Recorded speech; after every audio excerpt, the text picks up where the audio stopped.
Merrin loved the sea. She loved the sound of the waves calling to her through her window. She dreamt every night of the mysteries that lay beneath. Her father was a fisherman. Each day he went out to sea, and each night Merrin waited at the rocky cliff edge, holding up a candle to guide him safely home. The two of them were poor. Their roof was leaky, and they sometimes went hungry. But as long as they had each other, Merrin knew they would be okay. At night, her father sang her songs about his great adventures. He sang of giant Leviathan serpents, haunted caves, and a lost city of gold beneath the sea. Merrin knew the stories weren't real, but she loved to listen to them. She drifted off to sleep, imagining the wonders of the world below. And her life continued that way, simply and happily, until one night, her father didn't return. Merrin held up her candle at the cliff's edge all through the night, staring out at the empty sea. She shivered in the cold wind as she watched for him all the next day. Her eyes welled with tears as night fell again and there was still no sign of her father. At last, she collapsed into sleep. In her dreams, she saw him, trapped deep beneath the sea, calling to her for help. She awoke with a jolt. A desperate and dangerous plan was already forming in her head. She took scraps of metal and wood her father had caught in his nets and pieced them together. She hammered and bolted, she measured. Sunset. She had built a tiny, rickety submarine. With trembling hands, she squeezed inside and dove down beneath the waves to search for her father.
Beneath the waves shimmered with mystery. Glow-kelp bulbs lit up around her as she passed by.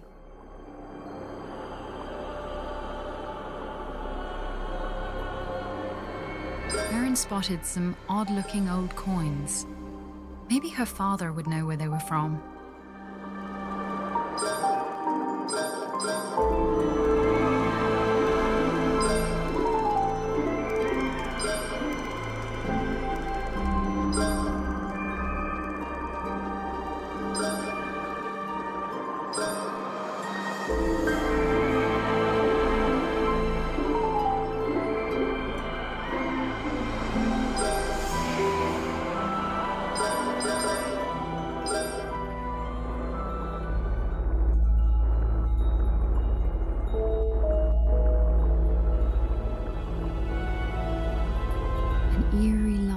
Flickered and danced on the sea floor like an underwater fire.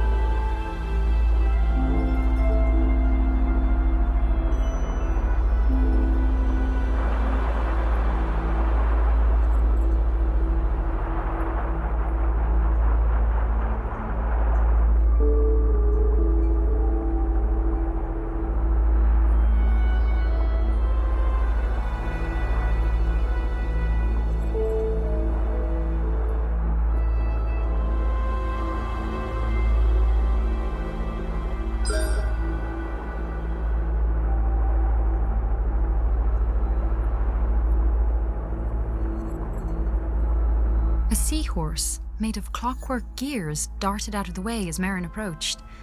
She wondered who could have built such a curious creature.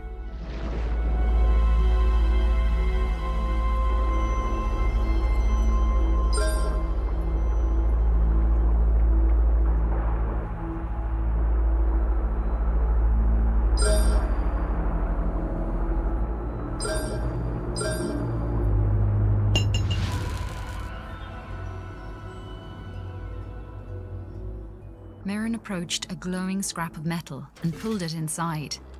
It was claw-shaped and had a strong magnetic pull. She took out her tools and attached it to a firing mechanism on her steering column.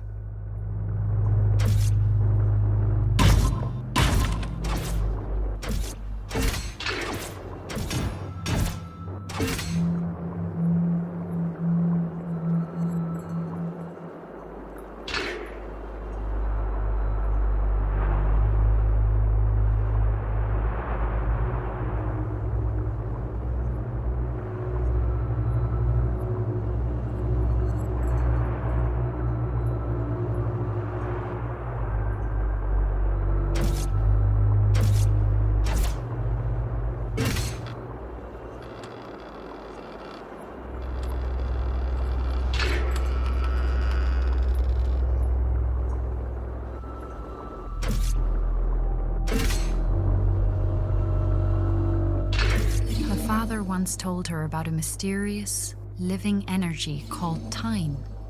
Could that have been a Tyne wellspring? Merrin spotted shock nettles ahead of her. She had to be cautious, as the hostile creatures would attack her on sight.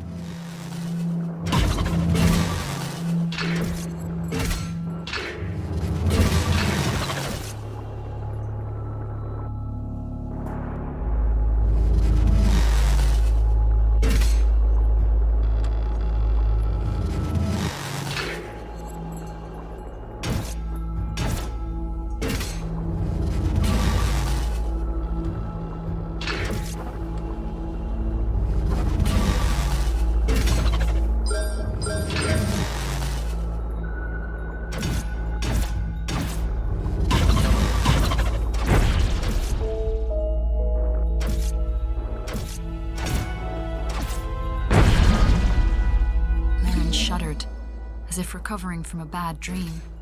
For a moment, she thought she had experienced her own death, but it had merely been the Tyne showing her one of the many possible roads ahead. Merrin spotted shock nettles ahead of her. She had to be cautious, as the hostile creatures would attack her on sight.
sleeping guardian blocked Merrin's path. She knew it all too well from her father's stories, and she knew it must never be woken.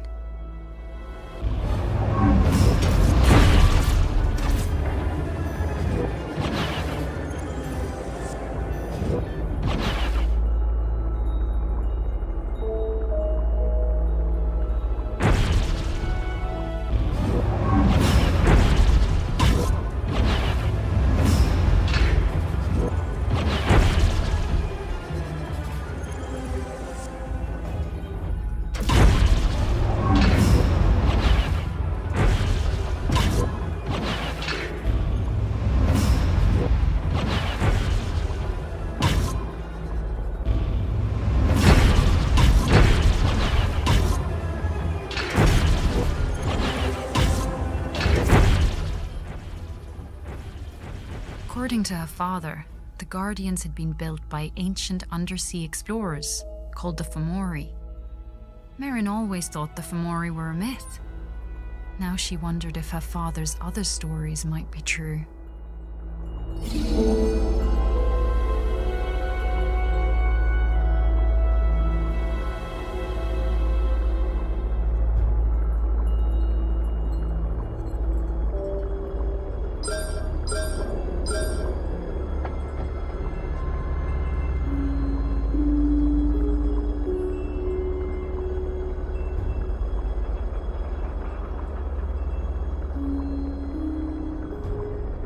The old statue reminded her of her father's lullabies about the brave and beautiful Merrows.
The old statue reminded her of her father's lullabies about the brave and beautiful Merrows.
As Merrin explored, she sketched the terrain on a sheet of cartography paper. Her father had taught her that those who make maps are never lost.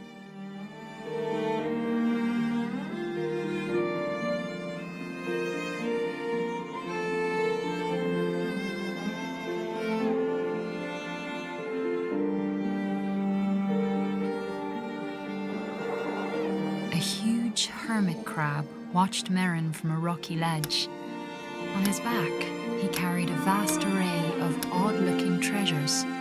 The crab seemed to like shiny objects. Maybe he would be willing to make a trade.